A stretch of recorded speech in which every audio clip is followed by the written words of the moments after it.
Welcome to the Life Stories channel. It was when I was 25 years old. She was 20. Her name was Kelly, so you all have a chance to imagine. Her tall 174 centimeters, weight 51 kilograms, slim with a good figure, a nice taut ass, and a second size of breasts. We met at the institute and our communication grew into a romantic relationship, which lasted a little more than 3 years. And in that time, a lot of things happened. Briefly about how she presented herself to me. The first time we slept together was 2 months into our relationship. It was nothing special, just missionary position and under a blanket. And I don't see the point in describing it here, as she was always reserved in bed and modest, saying she had no one before me. But I knew it was a lie, but I didn't pay much attention to it, as it didn't matter to me. Then her nature came out, and she showed what an infomaniac she really is and how she loves with different men, and as it turned out, it came from whom? Her mom, Mary, a woman about 45 years old, but looked about 35 years old, slim, with long legs, elastic, and top forms, as she constantly attended fitness. Very pretty face. There was one minus in her appearance, and that was small breasts. Small is not the word. She probably did not even reach the first size. So one day we went to the mountains in a car camping. Me and Kelly and her mom. I packed up all my stuff, packed it in the car, and went to pick up the ladies. As I pulled up to their house, I caught a glimpse of the women standing there, or rather Mary. She was standing there in very short jean shorts with a short top with no bra on top. Kelly did not shy away from her mommy and wore a short denim skirt and a mesh tank top on top. We loaded our stuff and started to get into the car. Mary got in the back seat, but not behind either of us, but in the middle. And as she climbed into the back seat, I peeped in the mirror, and I saw the moment she advanced on the seat and involuntarily spread her legs. I noticed there was no underwear under her shorts. Kelly sat down next to me. As she settled into the seat, her short skirt was pulled up, and I noticed the lacy lingering of a toxic green color.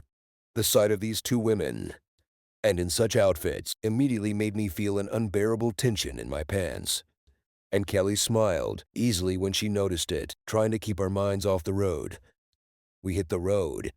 It was only an 8-hour drive. I tried not to think about the fact that the woman in the back seat wasn't wearing underwear, but my eyes were involuntarily squinting into the rearview mirror, and I thought I was doing it so carefully that no one would notice, but I was wrong. I was very wrong. Mary noticed that I was sneaking glances at her daughter. And so, when we had been dragging for about 3 hours, we decided to stop for a break to go to the bathroom. We pulled over to the side of the road, and I went into the bushes to take a leak. And I thought I had found a secluded corner, thinking I was alone. But I was wrong. Mary, having left her daughter on the side of the highway in the car, followed me, but I didn't know that, and I didn't see her. As I thought I was alone, I decided to blow off a little steam, remembering all the delight my girlfriend's mom had shown me. My memory was going through the images. From pleasure, I closed my eyes and didn't notice anything around me. Suddenly, I heard a voice. "Wow, what are you doing here?" It was Mary. I hurriedly tried to leave as my embarrassment was unparalleled, but she stopped me. Grabbing my hand, she said, "I saw you looking at me." "I'm not looking," slightly lowering my eyes. I replied, you were looking. I saw you looking at me in the car." "Well, yeah, I'm looking," I admitted. "It's just that you're wearing such short shorts and a tank top like that. You like that?" "Yeah, but it's not right. I'm dating your daughter after all." "So what? It makes me feel good that I'm still desirable to young guys. And then this woman showed me what she could do.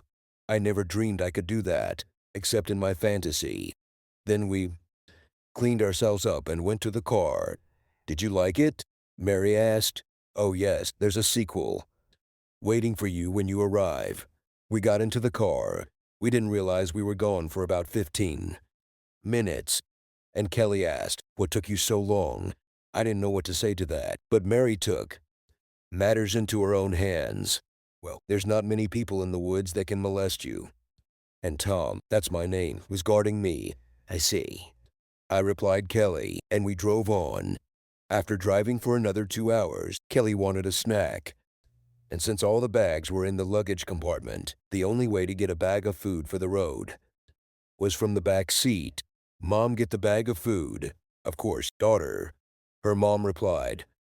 And Mary turned and slumped over the seat, reaching for her bag. I saw it in the rearview mirror.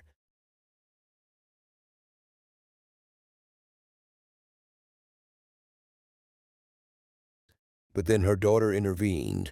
Turning to her, she saw the pose her mom was in and reprimanded her. Mom realized that it was time to get out, took her bag, and sat down on the seat. At the same time, smiling and looking at my eyes in the mirror, she had a victorious smile on her face. When we reached the town, we stopped to get the rest of the groceries. Kelly and I went into the store, and Mary stayed in the car. And then Kelly asked me, "Tell me honestly, why were you in the woods for so long? Your mom told you everything." Surprised by her question, I replied, "I know my mom. She cheats on my dad left and right. Sometimes she acts just awful. Even the way she's dressed up, barely covering her private parts. Yeah, the length of your skirt leaves a lot to be desired, too." "Did your mom dress you up?" I asked, smiling wryly. "You don't like it?" she asked, surprised. "I like it. Of course I do. You have a lot to show for it. I'm always telling you that. Would you like me to find a secluded corner with you right now, and I'll make you feel good?"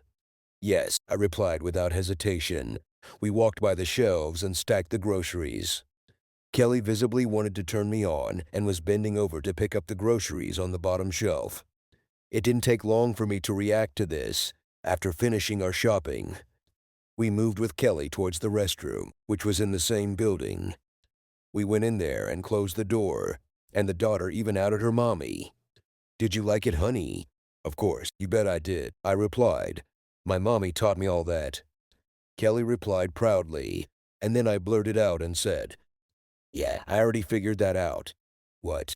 Kelly asked me, surprised and angry. I, lowering my eyes, told her everything that had happened in the woods. I thought our trip was over because there was anger and resentment on Kelly's face.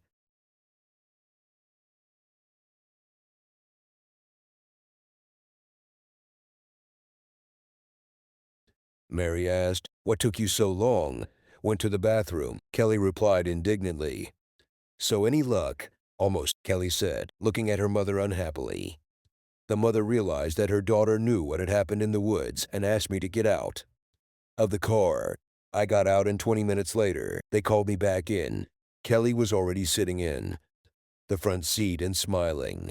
I don't know what her mom said to her, but they were in a great mood, and we drove on. We drove for about 2 more hours, and the whole time I was trying to figure out what had changed Kelly's mood so drastically and what to expect from our vacation. But what happened next was like no fairy tale to tell, no pen to describe. It's the kind of thing every man can dream of. Mom and daughter made our vacation unforgettable. I'll remember it for the rest of my life. Dear friends, thank you very much for watching. Leave comments, put likes, share with friends, and subscribe to the channel.